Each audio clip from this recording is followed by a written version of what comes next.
नमस्कार, मी पंजाब डक. आज आहे 30 जुलै 2026.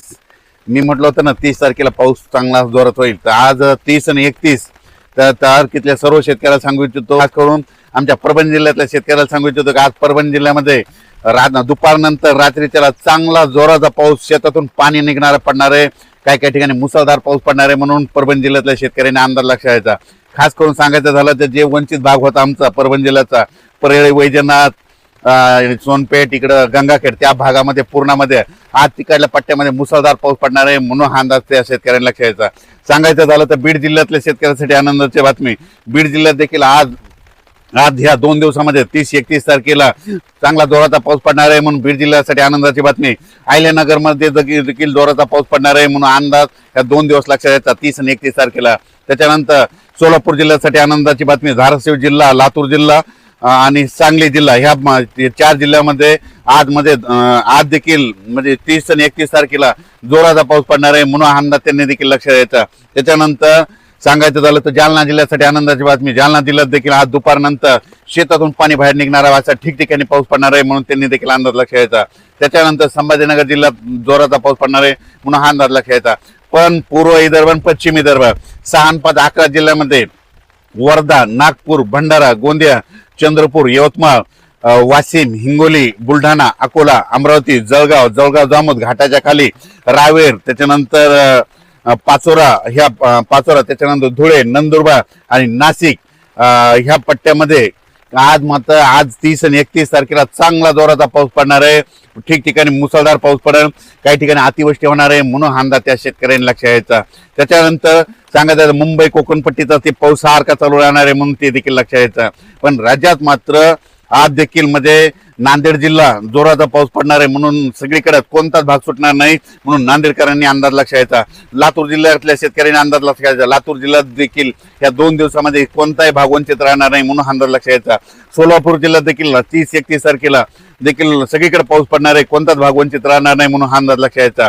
त्याच्यानंतर बीड जिल्ह्यात देखील आज दुपारनंतर चांगला जोराचा पाऊस पडणार आहे, म्हणून हा अंदाज लक्षात 2 दिवस. आणि राज्यातल्या सर्व शेतकऱ्याला सांगितलं, बऱ्याच शेतकऱ्याचे फोन आले आणि टेक्स्ट मेसेज पडला की हे पाऊस कधी कमी होणार आहे. तर जे डाळिंब शेतकरी त्यांच्यासाठी आनंदाची बातमी की 1 तारखेला म्हणजे 1 ऑगस्टला सूर्यदर्शन होणार आहे, 2 तारखेला आणखीन सूर्यदर्शन होणार आहे, म्हणून अंदाज लक्षात द्यायचा. त्याच्यानंतर 1, 2, 3 ऑगस्टला देखील राज्यात सूर्योदय असताना काय होणार आहे, स्थानिक वातावरण तयार होऊन ठिकठिकाणी मराठवाड्यामध्ये देखील पाऊस पडणार आहे, म्हणून अंदाज लक्षात द्यायचा.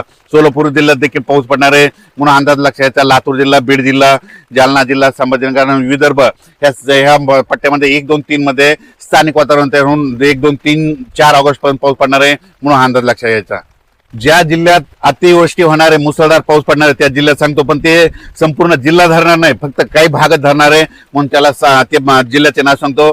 परभणी जिल्ह्यात देखील ह्या 2 दिवसात आज आणि उद्या मुसळधार पाऊस पडणार आहे, सगळीकडे नाही पडणार, फक्त काही भागातच पडणार आहे, म्हणून अंदाज लक्षात घ्यायचा. बीड जिल्ह्यात देखील मुसळधार पाऊस पडणार आहे, जालना जिल्ह्यात देखील मुसळधार पाऊस पडणार आहे, त्याच्यानंतर जळगाव जिल्ह्यात देखील पडणार आहे, धुळे, नंदुरबार, नाशिक, त्याच्यानंतर इकडे बुलढाणा जिल्ह्यात जास्त मुसळधार पडणार आहे, म्हणून अंदाज लक्षात घ्यायचा. त्याच्यानंतर अकोला, अमरावती, वाशिम, हिंगोली ह्या जिल्ह्यात देखील मुसळधार पाऊस पडणार आहे. नांदेड जिल्ह्यात देखील आहे, यवतमाळकडे देखील आहे, नागपूर, वर्धा, भंडारा, गोंदिया त्या परिसरात आहे, म्हणून हे लक्षात घ्यायचं. फक्त तुम्हाला सांगतो, मुसळधार पाऊस जिल्ह्याचे नाव जर सांगितलं परभणी जिल्हा, तर हे परभणी जिल्ह्यामध्ये 848 गावं येतं, तर 848 गावांमध्ये पडला नाही, फक्त जवळपास 30 ते 40 गावामध्ये पडेल, म्हणून हे अंदाज लक्षात घ्यायचा. म्हणजे सगळीकडे पडत नसतो, म्हणून हे लक्षात घ्यायचा. किंमत पाऊस तुम्हाला सांगू इच्छितो, महाराष्ट्रामध्ये आज सगळीकडेच पडणार आहे, म्हणजे ह्या आज 30 आणि 31 तारखेला सगळीकडे रिमझिम पाऊस चालू राहणार आहे, काही ठिकाणी शेतातून पाणी बाहेर निघणारा पडणार आहे, म्हणून अंदाज लक्षात घ्यायचा. आज देखील तुम्ही पाहू शकता, रात्रीपासून पाऊस चालू आहे, पण ह्याची स्पीड दुपारी 2च्या नंतर स्पीड वाढत जाणार आहे, म्हणून अंदाज सर्व शेतकऱ्यांना लक्षात घ्यायचा. बुलढाणा जिल्ह्यातल्या शेतकऱ्याला सांगू इच्छितो की खामगाव, चिखली, बुलढाणा, मेकर, त्याच्यानंतर शेगाव, त्याच्यानंतर इकडं नांदुरा, घाटाच्या खाली, मलकापूर, त्या परिसरातला सांगतो, तुमच्याकडे मात्र अतिमुसळधार पाऊस पडणार काही काही भागामध्ये, म्हणून अंदाज लक्षात घ्यायचा. तर जळगाव, जामोद खाली जास्त पाऊस पडणार आहे, म्हणून त्या देखील शेतकऱ्यांना लक्षात घ्यायचा. नदी काठी कोणाचा जर आखाडा असेल तर तुम्ही काय करा, आज तुम्ही दुपारपर्यंत तुम्ही तुमचे बैल, जनावर पाईपलाईन असेल तर ते काढून बाजूला ठेवा, कारण की आज काही काही भागामध्ये जोराचा पाऊस पडणं, वड्या नाल्याला पाणी येणार आहे म्हणून हा अंदाज लक्षात येतात. राज्यात सर्वत्र मुसळधार नाही पडणार, फक्त काही काही 10-20 गावामध्ये 5-50 गावामध्ये असंच पडणार आहे म्हणून हा अंदाज शेतकऱ्यांना लक्षात येतात. जळगाव जिल्ह्यातल्या शेतकऱ्याला सांगू इच्छितो, तुम्ही देखील काळजी घ्यायची. तुमच्याकडे देखील अतिमुसळधार पाऊस पडणार आहे म्हणून हा अंदाज लक्षात यायचा. धुळे, नंदुरबार तिकडे नंदुरबार जिल्ह्यातून खास करून, कारण की सगळ्यात महाराष्ट्रामध्ये सगळीकडे पाऊस पडला. नंदुरबार, धुळे, सोलापूर, धाराशिव, बीड आणि नांदेड ह्या जिल्ह्यात पडला नव्हता. मग आज तेच जिल्हे देखील वंचित राहणार नाही ह्या 2 दिवसात म्हणून हा अंदाज सर्व शेतकऱ्यांना लक्षात यायचा. त्याच्यानंतर मुंबई, नाशिक, कोल्हापूर म्हणजे रत्नागिरीपासून पालघर पर्यंत ते पट्ट्यातला पाऊस कायम सुरू राहील. महाबळेश्वरचा देखील पाऊस सुरूच राहील. पुण्याकडे देखील आज पाऊस सुरू होईल म्हणून हा अंदाज लक्षात यायचा. त्याच्यानंतर कोल्हापूरकडे देखील म्हणजे पश्चिम महाराष्ट्रात सरी राहतील म्हणून हे देखील लक्षात घ्यायचं. धन्यवाद.